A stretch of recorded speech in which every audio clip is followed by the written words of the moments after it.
ধারাবাহিকের শুরুতে আমরা পুলিশ স্টেশনে দেখতে পাই স্বপনকে খুনের অভিযোগে আদিকে পুলিশ অ্যারেস্ট করেছে। সেখানে পুলিশ শুভলক্ষ্মীকে বলে, তাহলে স্বপনের কেবিনে আপনি গেলেন না কেন? তখন শুভলক্ষ্মী বলে, আমি যাইনি কারণ আমার হাজব্যান্ড আমাকে নিষেধ করেছিল। কারণ সে আগে আন্দাজ করেছিল হয়তো কোনো বিপদ হতে পারে, তাই আমাকে বিপদে পড়তে দেবে না বিধায় সে কেবিনের ভিতরে গিয়েছিল। শুভর কথা শুনে আদ্রিত বলে, শুভ, তুমি এসব কি বলছো? তুমি যদি সত্যিটা বলে দাও তাহলে কিন্তু ওরা তোমাকে অ্যারেস্ট করবে, আর এ সময় তোমার থানায় থাকলে চলবে না।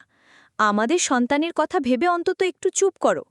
এদিকে পুলিশ বলে, আপনারা কি শুরু করেছেন? থানাকে কি আপনাদের বাংলা সিনেমা হল মনে হচ্ছে? তখন শুভলক্ষ্মী বলে, স্যার, আপনি বিশ্বাস করুন, আমরা স্বপনদাকে খুন করিনি। আমরা সবসময় স্বপনদাকে বাঁচানোর চেষ্টা করেছি, এমনকি আজকেও স্বপনদাকে বাঁচাতে ওখানে গিয়েছিলাম। কারণ স্বপ্না আমাদের বলেছিল এই অ্যাক্সিডেন্টটা কোনো স্বাভাবিক অ্যাক্সিডেন্ট নয়। তখন পুলিশ বলে, এই স্বপ্নাটা আবার কে? এ আবার কোথা থেকে এখানে আসলো? এরপর শুভলক্ষ্মী বলে, স্বপ্না হচ্ছে স্বপনদার বোন। ওই আমাদের বলেছিল যে স্বপনদার অ্যাক্সিডেন্ট সাধারণ অ্যাক্সিডেন্ট নয়, এর পেছনে নিশ্চয়ই কোনো কারণ আছে, আর সেই কারণে আমরা কেবিনে গিয়েছিলাম রিপোর্টগুলো আনতে। অন্যদিকে স্বপ্না এসে বলে, অফিসার, ওনারা মিথ্যা কথা বলছে, আমি ওনাদের কিছু বলিনি। ওদের জন্যই আমার দাদার অ্যাক্সিডেন্ট হয়েছিল। আমি বারবার নিষেধ করেছিলাম আমার দাদার আশেপাশে না আসতে, কিন্তু তারপরে ওরা দুজনে আমার দাদাকে খুন করল। স্বপ্নার কথা শুনে শুভলক্ষ্মী বলে, তুই এসব কি বলছিস? তুই নিজেই আমাকে ফোন করে বলি কেবিনে আসতে, আর এখন এসব কথা বলছিস? তুই কি যাস না যে তোর দাদাকে খুন করেছে তাদের শাস্তি হোক? আর আমরা তো সেই প্রথম থেকেই তোদের ভালো করে এসেছি। এদিকে আদ্রিত শুভলক্ষ্মীকে বলে, শুভলক্ষ্মী, তুমি চুপ করো, তুমি বাড়িতে যাও আর সবকিছু খুলে বলো তাদের। এমনকি আদ্রিত এটাও বলে যে আমাদের সন্তানের কাসম তুমি আরে বলো না। তুমি কি চাও না আমাদের সন্তান ভালোভাবে পৃথিবীতে আসুক?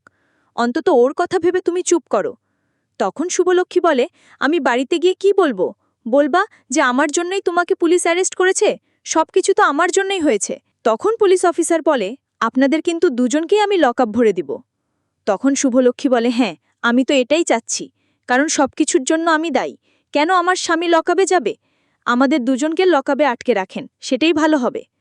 পরের পার্টে আমরা দেখতে পাই মোহনা চিৎকার করে কান্নাকাটি করে আর বলে, আমি তো ভালোমতো প্ল্যান সাজিয়েছিলাম, তাহলে আমার আদ্রিত কেন লকআপে থাকবে?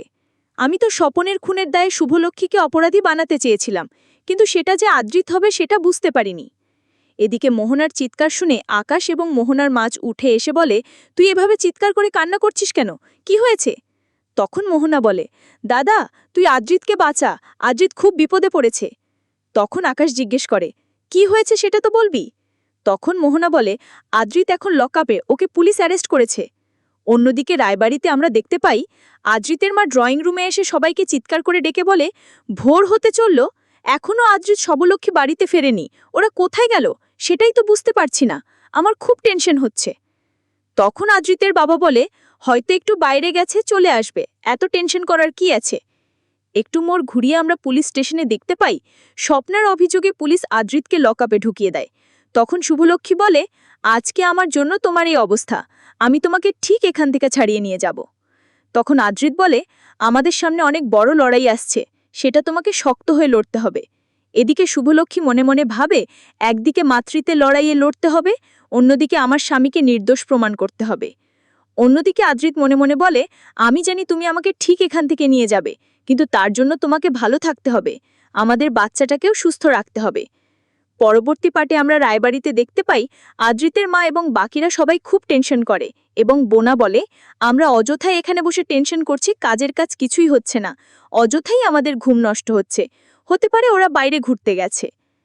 তখন আদ্রিতের মা বলে, ওরা এতটাও জ্ঞানহীন নয়, রাত পেরিয়ে ভোর হতে চলল, তারপরও বাড়ি আসার খোঁজ নাই, নিশ্চয়ই কোনো বিপদ হয়েছে।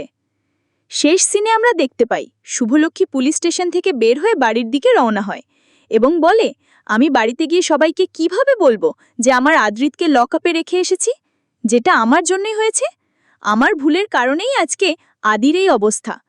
এরপর শুভলক্ষ্মী নিজের পেটে হাত দিয়ে সন্তানকে বলে, আজকে আমার জন্যই তোর বাবার এই অবস্থা, তবে আমি তোকে কথা দিলাম, আমি ঠিক সত্যিটা প্রমাণ করে তোর বাবাকে ফিরিয়ে আনব।